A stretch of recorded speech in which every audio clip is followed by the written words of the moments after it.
신학적으로 성령의 충만에는 두 가지가 있습니다. 첫째, 일반적인 성령 충만이 있고, 둘째, 하늘 가르고 임하시는 성령의 기름 부으심에 능력 충만이 있습니다. 전자의 성령 충만은 일반적으로 신앙생활을 해나가면서 항상 성령과 동행하며 말씀을 붙들고 기도로 평상시에도 늘 쉬지 않고 성령과 교제를 하고 있어야 하는 꾸준한 성령 충만을 말하는 것이고, 후자는 이렇게 일반적인 성령 충만한 성도 중에 하나님의 특별한 임무나 계획이나 이를 위해서 위로부터 부어주시는 하늘 가르고 임하시는 강렬한 성령의 기름 부으심의 충만을 말합니다. 그렇기 때문에 이 성령님의 기름 부으심의 능력을 체험하게 되면 이 능력으로 이웃에게 나누어 줄 힘이 생기게 되는 것입니다. 그래서 오직 성령이 위로부터 너희에게 임하시면 너희가 권능을 받고 예루살렘과 온 유대와 사마리아와 땅 끝까지 이르러 내 증인이 된다는 것입니다. 이러한 성령님을 체험한 사람만이 그 주님의 사랑의 감격 때문에 그냥 가만히 있을 수가 없습니다. 그냥 견딜 수가 없는 것입니다. 그러니까 수가성 여인은 예수님을 만나고 나서 견디질 못하고 누가 시키지도 않았는데도 물통을 집어 던지고 동네를 뛰쳐나갔던 것입니다. 이것이 바로 하늘 가르고 임하시는 성령 세례라는 성령의 기름 부으심입니다. 그래서 평소에도 항상 일반적으로도 성령 충만에 있을 필요가 있습니다. 그러면 이 성령 세례라는 성령의 기름 부으심을 어떻게 체험하느냐? 한마디로 인간의 힘과 노력으로 불가능하고 성령님의 능력으로만 가능합니다. 즉 내가 원한다고 되는 것이 아니라는 말입니다. 그렇더라도 성령 세례라는 성령의 기름 부으심은 첫째, 말씀을 붙들고 기도할 때 저녁 기도에 힘쓰니라. 둘째, 말씀을 들을 때. 셋째, 찬양과 경배를 할 때 성령님께서 불의 혀같이 임하신 것을 성경과 앞서간 믿음의 선진들이 사역들에서 볼 수 있습니다. 그러니까 어떤 분이 이런 말을 합니다. 왜 나는 기도하는데 성령 세례라는 성령의 기름 부으심이 없느냐? 물론 모든 것은 하나님의 마음이지만 그런 분에게는 오히려 난 이렇게 물어보고 싶습니다. 도대체 어떤 기도를 하고 있는지를. 나도 맨날 새벽 기도하는데 왜 나는 성령 세례라는 성령의 기름 부으심이 없느냐? 그런데 그 기도가 무슨 기도냐는 것입니다. 혹시 맨날 새벽에 와서 또는 예배드릴 때마다 기도할 때마다 건강하게 해달라고 그러고 내 집 잘되게 해달라고 그러고 나 승진하게 해달라고 그러고 사업 잘되게 해달라고 그러고 내 교회만 부흥되게 해달라고 그러고 내 자식 새끼만 잘되게 해달라고 그러고 맨 이런 기도만 하는 것은 아닌지, 만약 그렇다면 자신이 생각할 때도 성령님께서 임재하시겠습니까? 그러니까 안 되는 것입니다. 무슨 절에 와서 불공 드리는 것도 아니고 계속 자기 소원만 읊어대고 있는데 주님이 그거 들어주시기도 바쁜데 그분의 임재로 깊은 곳에서 쫙 끌어오르는 그 사랑이 느껴질 것 같습니까? 안 되는 것입니다.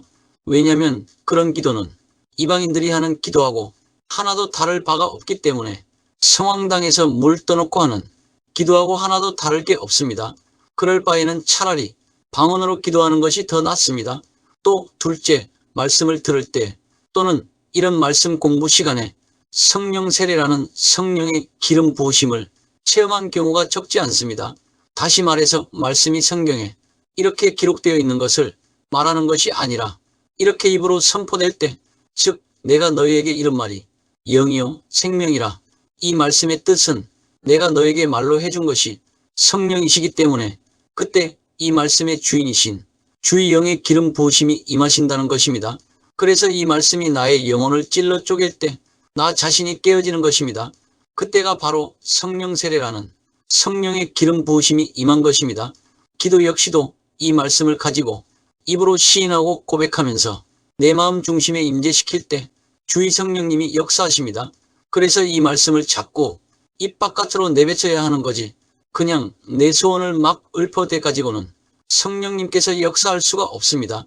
결국 성령님이 역사하시게 하는 재료가 다 뭐라는 말입니까? 그렇습니다. 바로 살아계신 인격체이시며 진리 되시는 말씀이라는 영입니다. 주님의 말씀을 가지고 시인하고 고백하면서 내 마음 중심에 임재시킬 때 그 말씀의 주인이신 성령님께서 역사하시기 때문에 성령 충만의 기름 부으심을 체험하게 되는 것입니다. 주의할 것은 방언 기도를 하더라도 이 말씀이 이 안에 많이 있어야 합니다. 그래야 주의 영이 체험되고 이것이 바로 그분의 소원을 이루어드리고 그분의 뜻을 따라서 내가 기도해 드릴 때 그분의 영이 역사하는 방식입니다. 왜냐하면 하나님은 사랑이시기 때문입니다. 사랑하는 자녀가 매일 쫓아다니면서 엄마 밥 줘, 돈 줘, 이것 사줘, 저것 사줘 하면 정말 사랑스럽게 보일까요? 아닙니다. 심하면 짜증납니다. 짜스가 내가 내 자식인 줄 다 안다. 내가 너에게 뭘 못 주겠어. 이럽니다. 그러니까 제발 그런 거 하지 말고 열심히 일하시고 지쳐 피곤해서 돌아오신 아빠, 엄마께 아빠, 엄마를 꼭 껴안아드리면서 아빠, 엄마 오늘 얼마나 피곤하셨어요? 저 때문에 얼마나 힘드셨어요? 라고 사랑 표현 한 번만 하면 그러면 부모가 너무 사랑스러워서 꽉 껴안아주는 것입니다. 이렇게 되면 뭐 사달라고 하지도 않았는데도 막 사주고 싶은 겁니다. 이것입니다. 바로 이것이 기도 응답의 원리입니다. 하나님은 사랑이시다는 것은 바로 이것을 말합니다. 그래서 성령 체험이라는 건 어떻게 보면 아주 간단한 것입니다. 그분의 말씀을 가지고 시인하고 고백하면 되는 것입니다. 생각해 보시기 바랍니다. 엄마가 아니면 아빠가 자기 자식에게 야, 너 이것은 이렇게 저렇게 해라라고 말했는데 그 딸이 그 부모의 일러준 말을 잊어버리지 않고 지키기 위해서 방문을 열어보니까 부모가 일러준 대로 하고 있다면 얼마나 사랑스럽겠습니까? 바로 이것입니다. 주님께서 일러주신 말씀을 가지고 주님 옳습니다. 지금 내 상황이 광야이고 푸른 초장도 아니지만 여호와는 나의 목자시니 내게 부족함이 없으리로다 라는 다윗의 고백을 저는 믿습니다. 이 고백을 나 자신의 고백으로 고백합니다. 주님께서 나를 푸른 초장으로 인도하옵소서.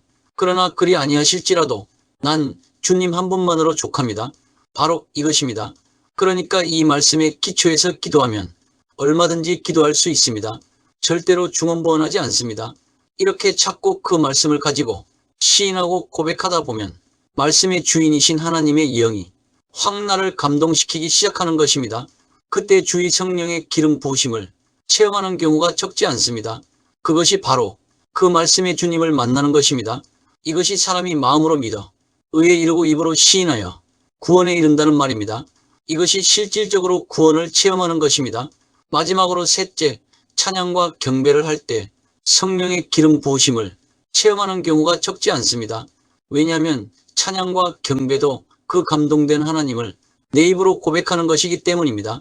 다만 찬양을 듣는 것은 음악 듣듯이 기가 막히게 잘하는데 자기 입을 열어서 찬양하는 것은 잘 안합니다. 이것도 잘못된 것입니다. 왜냐하면 찬양도 결국 자세히 보면 전부 그 재료가 말씀입니다. 그렇기 때문에 그것도 역시 입을 열어서 자신의 입으로 고백할 때 그 찬양과 경배가 은혜가 되는 것이지 남이 부르는 것을 듣는 것은 나는 가수다 불후의 명곡을 듣고 감상하는 것과 하나도 다를 바가 없습니다. 말씀 자체가 영이시고 인격체이시고 진리 되시는 예수님 자신이라는 것을 절대로 잊어서는 안 됩니다. 정리하자면 말씀을 자꾸 입 밖으로 낸다는 것은 말씀을 붙들고 기도할 때, 말씀을 들을 때 말씀이 선포될 때, 찬양과 경배할 때 주의 성령의 기름 부으심이 체험되는 경우가 일반적입니다. 이때부터 진정하게 변화된 삶을 살아가게 되는 것입니다. 이렇게 예루살렘에서 성전을 청소하시고 니고데모도 만나고 나서 결정적으로 세례 요한이 다시 한번 등장합니다. 다른 게 아니라 제자들 간에 경쟁이 일어난 것입니다.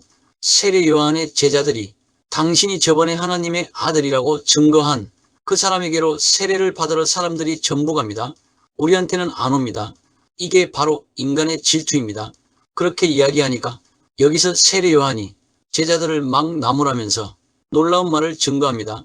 만일 하늘에서 주신 바 아니면 사람이 아무것도 받을 수 없느니라. 내가 말한 바 나는 그리스도가 아니요 그의 앞에 보내심을 받은 자 즉 신하에 불과하다라고 한 것을 증언할 자는 너희들이니라. 즉 그분이 바로 메시아다 라는 것입니다. 그러면서 또 더 놀라운 증언을 합니다. 신부를 취하는 자는 신랑이나 서서 신랑의 음성을 듣는 친구가 크게 기뻐하나니 즉 신부를 맞이하는 신랑 옆에 서 있는 친구들이 이것을 보고 막 박수치면서 기뻐해 준다는 것입니다. 나는 이러한 기쁨으로 충만하였노라. 그는 흥하여야 하겠고 나는 쇠하여야 하리라. 이것이 바로 세례 요한의 사역을 마무리 짓는 결정타입니다. 그러므로 이 말은 이제부터 자기는 인수위원장으로서 할 일을 다 마무리 짓고 왕에게 모든 것을 넘기고 왕이 공식적으로 통치를 할 수 있도록, 즉 공생애를 시작할 수 있도록 모든 제자에게 선포하는 하나의 세레머니였습니다. 나는 세례 요한의 이 고백을 성령의 은혜를 처음으로 받았을 때 너무나도 감동적이었고 가슴에 와닿았습니다. 그리고 정말 많이 부끄러웠습니다. 나 같으면 이렇게 할 수 없었을 겁니다.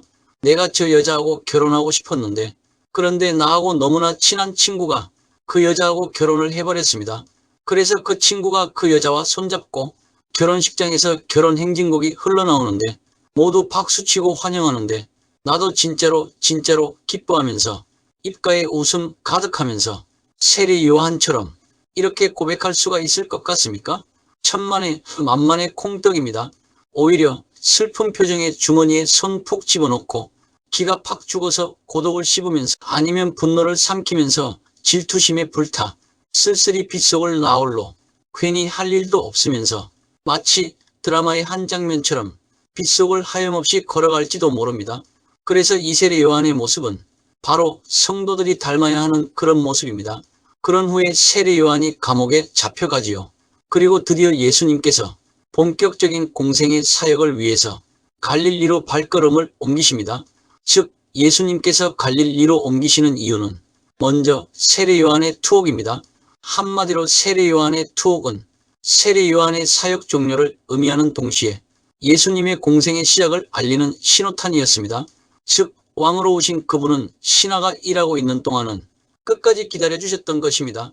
사실 세례는 예수님이 주신 것이 아니라 제자들이 서로 경쟁의식으로 세례를 준 겁니다. 또 하나 갈릴리로 옮기시는 중요한 이유는 전에 고통받던 자들에게는 흑암이 없으리로다. 옛적에는 여호와께서 스불론 땅과 납달리 땅이 멸시를 당하게 하셨더니 후에는 해변길과 요단 저쪽 이방의 갈릴리를 영화롭게 하셨느니라. 흑암에 행하던 백성이 큰 빛을 보고 사망의 그늘진 땅에 거주하던 자에게 빛이 비치도다는 말씀을 성취하시기 위해서 갈릴리 가버나움으로 발길을 옮기셨던 것입니다. 그리고 드디어 본격적인 공생의 사역을 시작하시게 됩니다. 그러므로 나는 개인적으로 모두가 예수님을 만나는 것은 물론 성령 세례라는 성령의 기름 부으심의 체험까지 하게 되기를 예수님의 이름으로 축복합니다. 다음 시간에 계속하겠습니다. 많은 관심과 구독과 좋아요, 알림 설정은 영상 제작에 큰 힘이 됩니다. 감사합니다.